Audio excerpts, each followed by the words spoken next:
Welcome to PDMA Corporation, home of the MC Emax. I'd like to thank you for joining us as we continue along in our presentation series. Once again, we have the Vice President of Product Development, Mr. Noah Bethel, with us. Hello from sunny Tampa, Florida. And myself, Todd Gunderson, the Vice President of Sales and Marketing. And Noah, once again, I'd like to thank you for coming in on you're on IR right now, shoulder surgery. Yeah, I'm a gimp. I'm only one-arm banded. One-arm banded. I think you were saying your brain and left brain tied behind your back. I'm still willing to battle the case studies with one arm tied behind my back. Yeah, well, that's good. That's good, because we have a great one here today, finding high-resistance connection using online testing. We don't always get that. No, it's kind of a spin. A lot of times we hear about offline, resistance measurements, which is a very early indication of power circuit anomalies. Online is an interesting one. When it's a little more advanced in the failure mode, and so this will be exciting. Yeah, you can almost find it if you know what you're doing in the power circuit. You can kind of figure out if you see a high current imbalance, what is creating that, and where is that.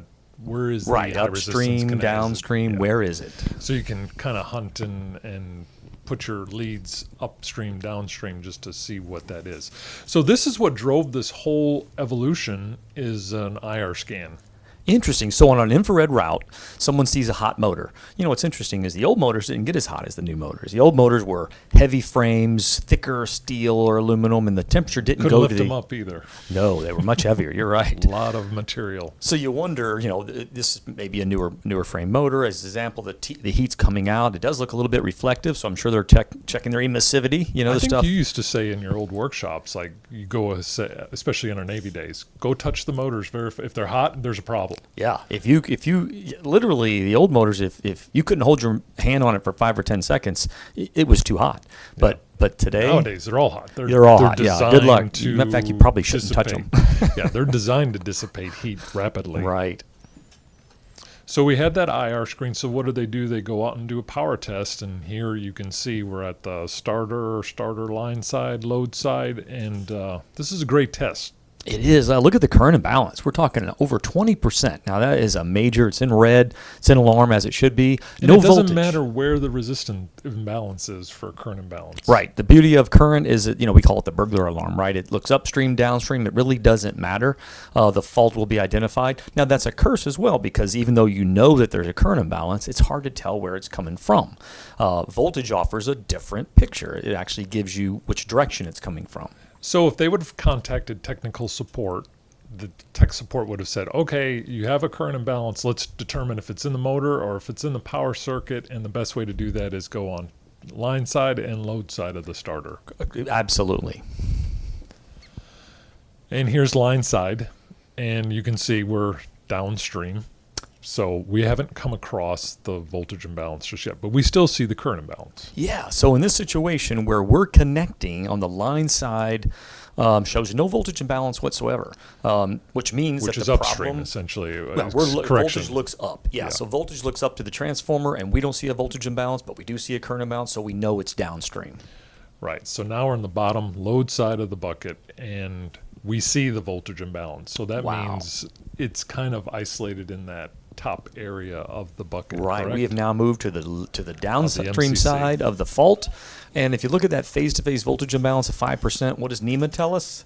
You need to shut the motor down. The heat that can be produced from a 5% voltage imbalance can really ruin the motor for a very short period of time as far as insulation, quality and expected life. Yeah, and you can see we reduce it to 75%. You're only supposed to operate this motor at 75% capacity. Right. The NEMA rating right there it's a great tool. You could reduce the load and expect it to continue living.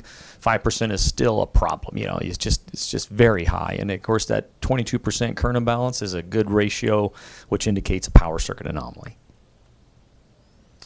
And so we do an offline test, and we can see slight changes there. They're still below 1% on resistive imbalance. And you had said resistive imbalance is more of an early indicator? Very early, yeah. Resistive imbalance and infrared thermography are your two very early indicators. In fact, they'll identify resistance connections that can be corrected long before the motor is ever affected. So that's a nice thing, right? One thing I would do in this situation when you're dealing with resistive imbalances less than 1% that they consider normal, go ahead and change the warning settings to be, because you see it in red and you think, oh my gosh, there's a problem, and you realize it's 0.3%. And if you look at the location, which it says motor leads, we know that we've isolated into the MCC. So there really was no resistive imbalance. Right. So we wouldn't have expected to see anything in here, especially at the motor leads themselves. Correct. One thing we did note is that if you look at the motor temperature, 40 degrees Celsius for 3 tests and then 16.4, that's a good housekeeping evolution there to make sure you put the temperature that motor is at. Yeah, a little bit of training. This does prevent you from making a bad decision. Exactly, right. And so once the repair of the contacts, we can see everything is kind of returned back to normal. You can operate this motor now at 100%. According to NEMA derating factor, current imbalance is at a very manageable 2%.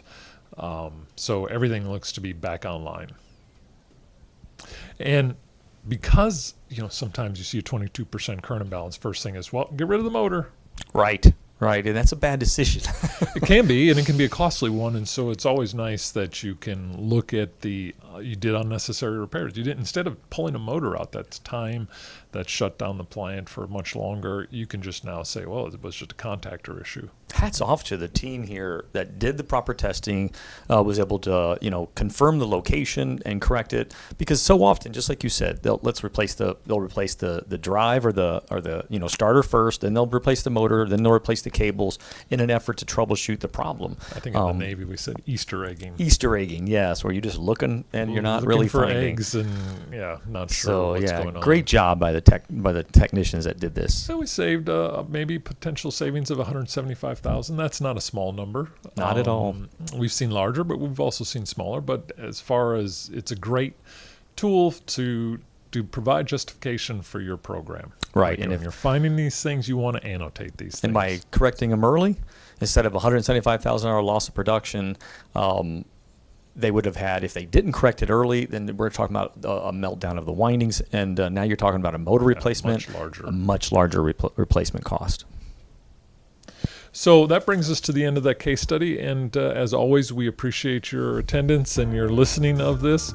If you have a case study that you'd like to share with us, you can send it to www.pdma.com, and we'll take a look at it. And if you do, you get a free jacket. Never a bad thing. In the summer, maybe not effective, but there's still certainly some cold in the places. spring. There's still some cold places up north. It was at the hockey game in Buffalo. I think it was 40 degrees.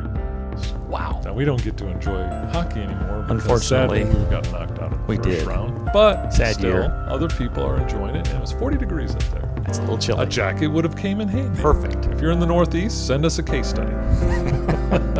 Anyways, until we hear from you again, we hope this was informational for you, and you guys have a great day. Thank you, and stay safe.